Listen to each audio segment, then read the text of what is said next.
Ignatius Press and the Augustine Institute present The Formed Book Club. Catholic book lovers unpacking good books, chapter by chapter. If you like us, please help us by subscribing and by reviewing us on Spotify, Apple Podcasts, or wherever you might listen. And don't forget to sign up for weekly updates and study questions at formedbookclub.ignatius.com. Welcome back to the Formed Book Club as we continue to discuss The Music of Christendom by Susan Treacy. We are on Chapter 8, Music in the Counter-Reformation Rome. And essentially, we're kind of going through chronologically the development of music in the Catholic Church, which is pretty much the development of music in the West for sure. And now we come to Palestrina and Vittoria. So what do we say about them? Well, I was fascinated by the connection between them and St. Philip Neri. Yes.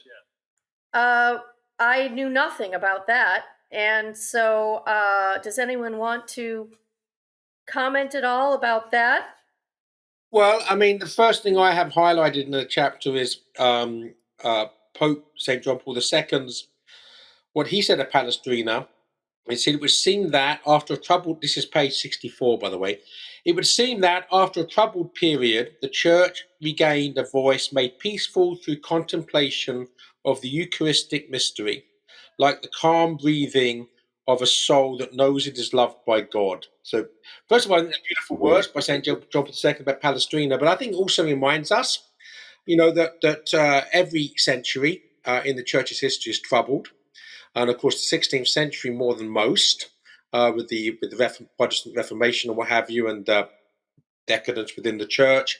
And St. Philip Neri, who's discussed on the next page, is part of that, what we call the Counter-Reformation or the Catholic Reformation, the response to this crisis in the Church. And of course, we have great saints, St. Philip Neri, St. Charles Borromeo, the Jesuits, and of course we have this great music of Palestrina and Di Vittoria. So I just find it reassuring that it doesn't matter which century you point to and how dark you think it is. There's always saints and there's always beautiful music and beauty period being produced. Also important in the Counter-Reformation was for people to understand the words being sung. That's mentioned on page 61. And both De Victoria and Palestrina, even though they both produce these beautiful, soaring, polyphonic pieces of music, that the words are clearly enunciated. And if you're fortunate enough to know Latin, you can actually follow the music. Yeah, and there's also, I love the timelines. We talk about these great composers, and we also talk about the great saints. And then we have on page 67, Vittoria's music has been likened in its mystical fervor to the paintings of Greco, a near contemporary of the composer. So we have also this sort of renewal, this reformation, this restoration in the art, in the visual arts as well. And of course, this is the age of Shakespeare, the age of Miguel de Cervantes. So, in a time of chaos, as regards to division and rupture, there's also these great signs of renewal in terms of sanctity and beauty. So we should be finding signs now, right? Well, I think we are, yes. Okay. And there are, if you look for them. That's true. There's been some great saints in the 20th century. There's been some great literature, some 20th century. So, yeah. But I don't want to be like the patent office, I think in 1890 something that which said we're closing down because everything's been invented. Yes, please don't be like that. But as the bat, I'm not sure how many new different forms of music we can look forward to when we see the tremendous cornucopia we have, beginning with chant and going all the way through the process we're following here. I mean, it's just, I may be surprised, but there's just so much richness, so much depth, so much breadth, so much variety in the music we have. that I don't know. We'll see. Yeah, I do think that even the so-called innovations are so dependent upon the tradition. So I obviously know more about literature than music, but the Lord of the Rings was revolutionary in the sense that no one had produced a prose epic. It wasn't a novel. It wasn't poetry. It was something new, but it was very rooted in classical myth, in Anglo-Saxon poetry, in Norse mythology, in Anglo-Saxon literature, in Catholic theology. So the point is, you're doing something new, but only out of the riches of what's already there.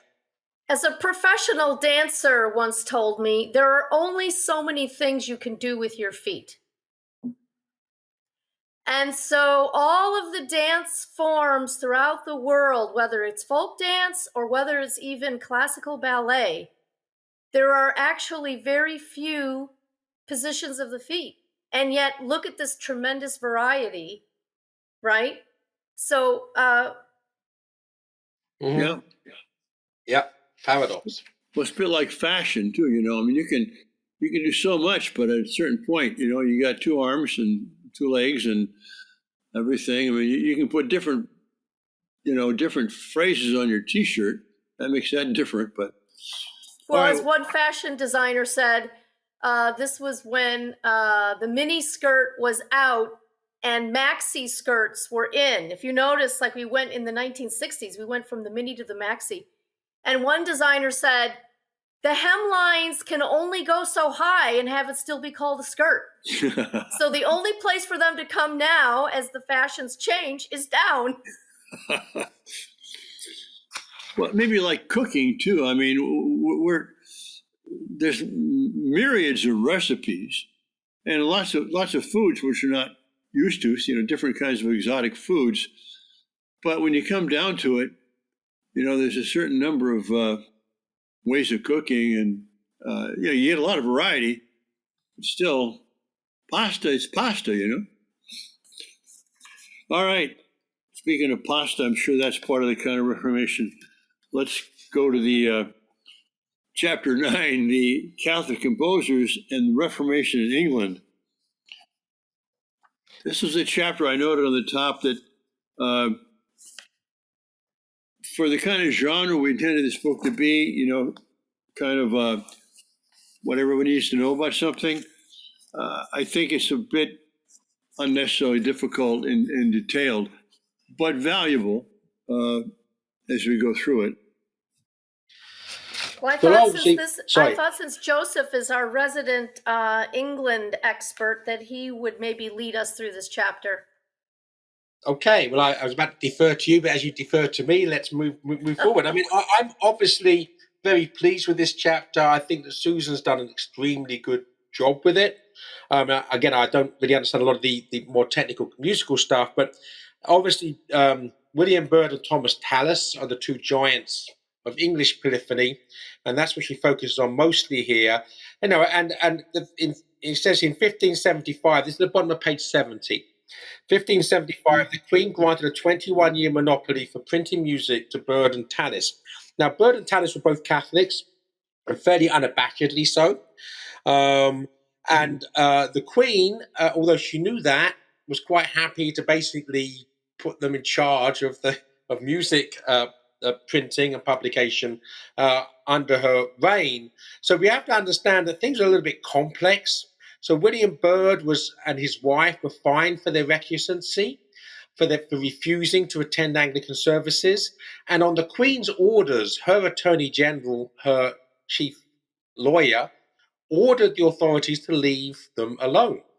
So, if the Queen didn't believe that you were a threat to her and she liked you, she's quite happy to say, look, just leave them alone and just turn a blind eye and let them get on with it. And then, of course, on the part of William Byrd and his wife, Shakespeare and others, it's then a case of, knowing how far you can go without incurring the Queen's displeasure, at which point you're in trouble. So, again, we see this balancing act being played throughout Elizabethan England. And then we have, though, how close, particularly once he left, sort of retired. This is page This is top of page 73. We see when he retired in 1590, he left London, and then he was more free to become more overtly Catholic. That's when he starts composing his masses, the 3 voices, 4 voices, which we still enjoy today. But then it says here we have this report that about Henry Garnet, as distinct from St. Thomas Garnet. So he's not been canonized because he was probably innocent, but alleged to be part of the gunpowder plot, was executed. But we found Henry Garnet, the Jesuit, in the company with several other Jesuits and gentlemen who were playing music. Among them, Mr. William Byrd, who played the organ and many other instruments. To that house came chiefly on the solemn days observed by the Papists, many of the nobility and many ladies by coach or otherwise. So we get this contemporary report here of, if you like, William Byrd, this celebrated composer, intimate of the Queen, who's also intimate with Jesuits and martyrs and recusants. So this is rather sort of very exciting and very dangerous if you were living during those times, Elizabethan England, which I think that Susan Treacy does a great job in evoking in this. I don't see it mentioned here, and I don't even remember now where I read it, Joseph, but maybe you know that these composers also were privileged to write masses for the French royal courts in England. You know, the French court and the Spanish court, they also employed these Catholic composers. Is that your understanding also? In fact, the French and Spanish embassies were like oases for the Catholic recusants, because the composers got commissions. There were safe houses. Catholic printing presses could have their work stored in safety in these embassies. So they were oases of what's the word I'm looking for here, of alliance, if you like, for the beleaguered Catholics in England at the time. One thing as well, she does mention, I know much less about because I know what happened in England. She mentions exiled composers. This is page 75, Peter Phillips and Richard Deering. And the last paragraph, there are many riches to discover in the works of these 2 expatriate Catholic composers in the Fitzwilliam Virginal book, a fruit of imprisonment for the Catholic faith. The music of Byrd and Tallis is also an inspiring testament to 2 composers who stayed in England and were never imprisoned, but who bravely worked under parlous conditions. Because there's the other English world, is the diaspora, the English Catholics in exile throughout the continent. And they were so many in number. And of course, if we have examples of English composers who chose not imprisonment, who took a so-called easier option, if you like, of exile. And I'm reminded here of Maurice Baring, the great Catholic novelist of the 20th century, wrote a novel called God Help Me, and that was inspired by a gravestone he saw in Rome. And it says that here lies Robert Peckham. That's the name of the novel. Here lies Robert Peckham, Englishman and Catholic, who so loved the faith that he left his country, and so loved his country that he died. So I'm thinking, as you're speaking there, Joseph, am I remembering correctly? Now, up to this point in this book and in history, all the great music has been related to the Mass or some kind of liturgical event or devotion. Is that, well, we talked about the troubadours and so on, but I mean, am I remembering correctly here? Well, again, you mentioned the troubadours, and I think that's an important distinction. So there's obviously, I mean, I see that the 2 aspects of music up until the 20th century, the 2 aspects of music was either sacred or profane. In other words, liturgical or folk. And we saw a lot of the folk music of the Middle Ages was also sacred, but not suitable for the liturgy. So you have this interaction, this cross-fertilization between folk music and sacred music. But in the 20th century, which is a different discussion, you have what I call the industrialization of music, where basically all sorts of things happening in music that are impossible for the human voice or acoustic musical instruments, but you have to have machines and all sorts of other things to make it happen. Well, I'm thinking we're moving up towards the Renaissance now, and we'll start to have musical compositions. There, the themes often are Catholic or religious, but also just as often they're classical, the Orpheus and this sort of thing. There's also, you have to think about, well, what were the venues in which music could even be performed? Folk music with a couple of voices and a lute or something, you can sing in a tavern or whatever. But musical compositions that are being commissioned by the people with the money to do such things, the places where these could be performed are either going to be in church or in your castle, in your palace. There's constantly background music. I'm sure so much of that music was not even recorded, or if it wasn't saved. But who are the people who could afford to commission music and employ musicians? But the courts, and then the also the wealthy church, because it also is run by the nobility.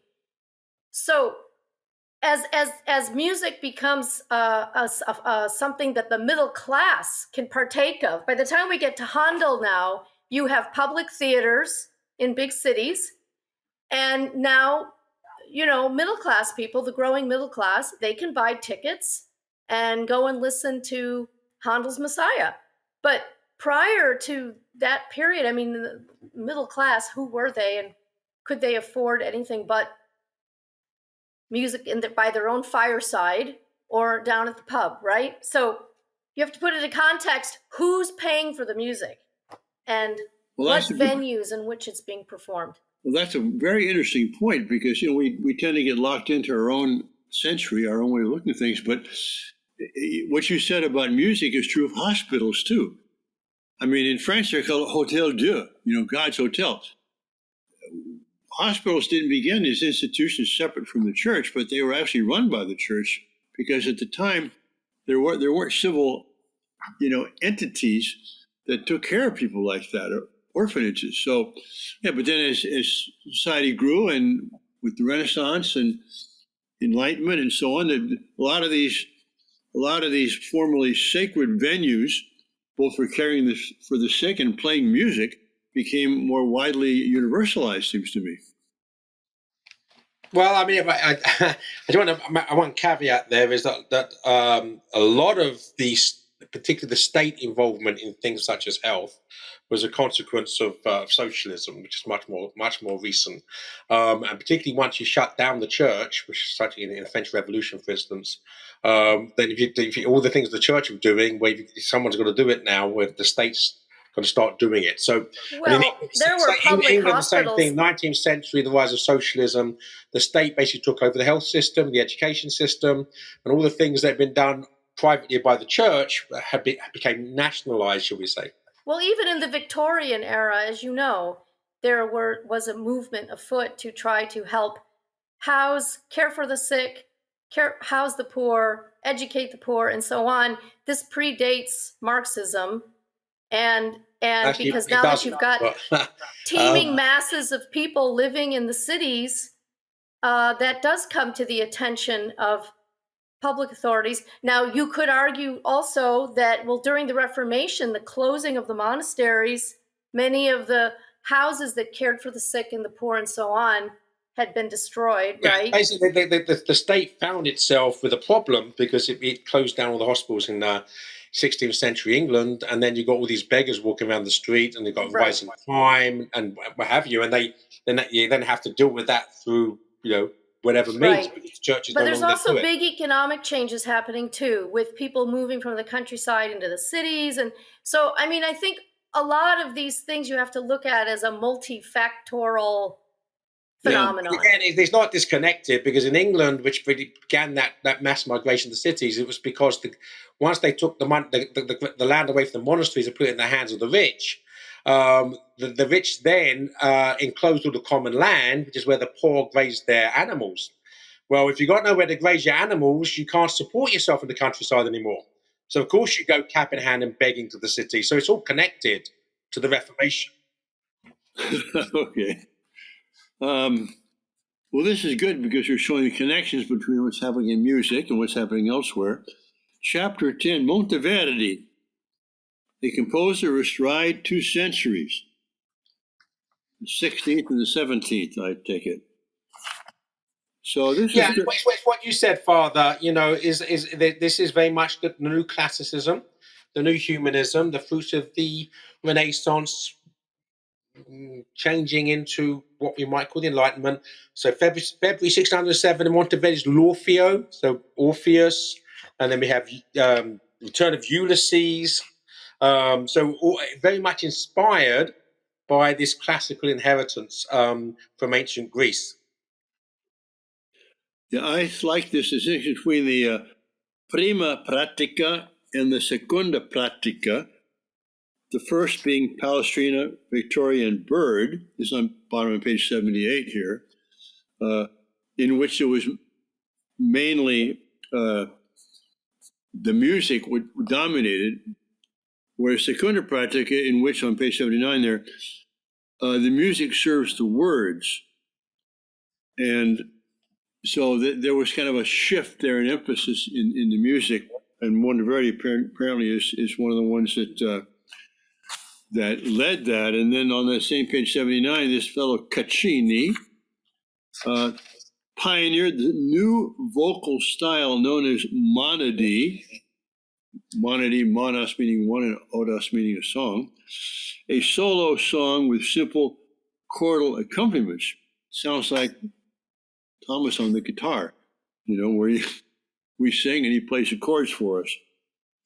And this is called, La Nuova Musica. The book was called Le Nuove Musiche, the new musics. So a lot of new things happening now in this century. Yeah. And again, you can't have they're saying Monteverdi's L'Orfeo, the first truly great opera, page 79. Well, you can't have operas unless you have big opera houses with lots of seats in them. So this time of increasing and expanding wealth, which allows for people to go to the theater, even the poor, in these big theaters, they had sections for the lower classes, right? They still do. And they still do. Yeah, there's a stand up in the back, at the opera house. Right, here. Standing room. So anyway, in any case, there's lots of things in movement here, bringing about changes in musical styles, changes in musical experience, and lots of factors involved. And as you say, that the opera obviously is telling a narrative. So as Father said, obviously now, or as Susan says, and Father quoted, now the music is serving the words. If you really do want, if music like Bird and Palestrina, the words are there, but they really mean lifting up in prayer. The focus is on the altar, right? The focus is on your relationship with Christ. And this is, up to a point, it is music for the background, right? But if you've got a narrative, Right. An opera now is telling a story, right? It's absolutely crucial that the words are clearly legible. So the music now has to not so much get out the way, but accompany, right? Rather than being itself. And think of what the changes are in literary forms at this time. I mean, when does the novel come into being? When do we've got plays already, of course, but in France with Molière and the increase of theater going, and people are looking for entertainment. And you're correct. I mean, the first novel, people will argue about which is the first novel, but it's often said that the first novel was Don Quixote, and that's exactly this time. It completely and absolutely coincides. With the rise of narrative, the rise of storytelling, as part of the culture of the early 17th century. And now the printing press is in full force, so now we can have mass-produced books, which was something that never existed before the printing press. So, and people have the leisure, such as it is, to do things like read books, go to theaters. I think it's great. Yeah, the NFL had not been invented yet, but they must have played some kind of games. But and certainly football was around in the Middle Ages, kicking a pig's bladder around. I don't know what rules were involved, but they were certainly kicking pig bladders around in the Middle Ages. Well, that's better than the Aztecs kicking around the heads of their enemies they just vanquished. It's a big step in the right direction. Which was the beginning of soccer, I understand. Oh, really? Yeah. No, I'm sorry. The English are taking credit for that, not the Aztecs. I'm not going to have that. Sorry. All right, chapter 11, Orpheus Britannicus in the French speaking Connection. of people losing their heads, we've got the Charleses in here and the Cromwells. And oh, yeah. Well, the thing's interesting I find here actually is that in the previous chapter we talked about the fact that it's now about the words and the music serving the words, and then we have, I know nothing about this, but since the 16th century, this is page 86, since the 16th century, one of the hallmarks of French music had been the court ballet. Yes. And now we have music, and in order to accompany the beauty of the human body in dance, right? So something purely visual and not narrative, except for what you might call a visual narrative, right? The story being told by the bodily forms and the music. But so we have the other extreme, right? It's not now music sort of getting out of the way so we can have words. This is sort of no words at all.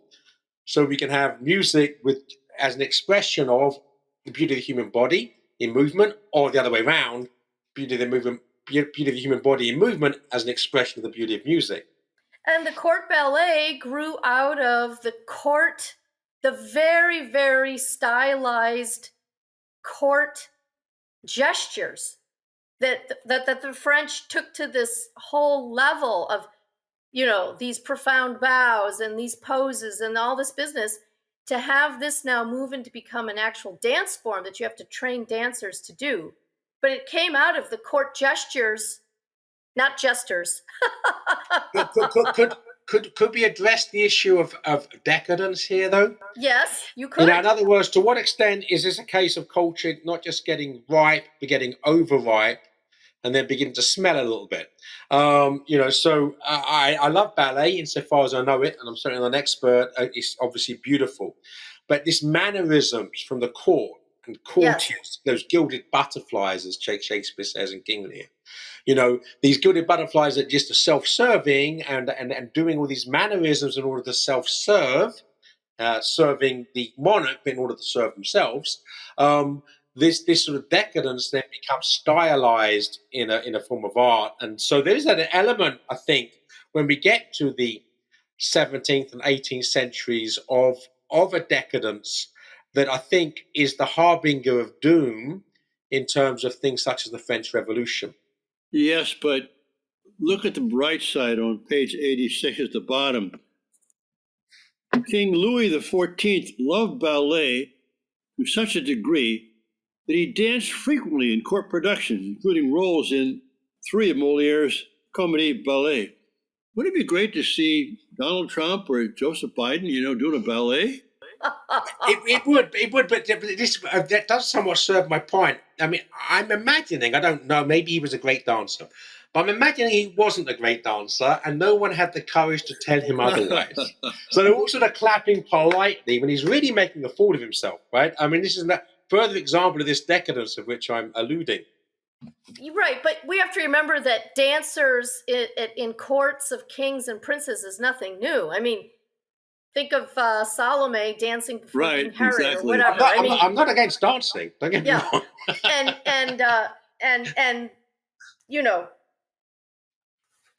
Ballet is an amazing art form, and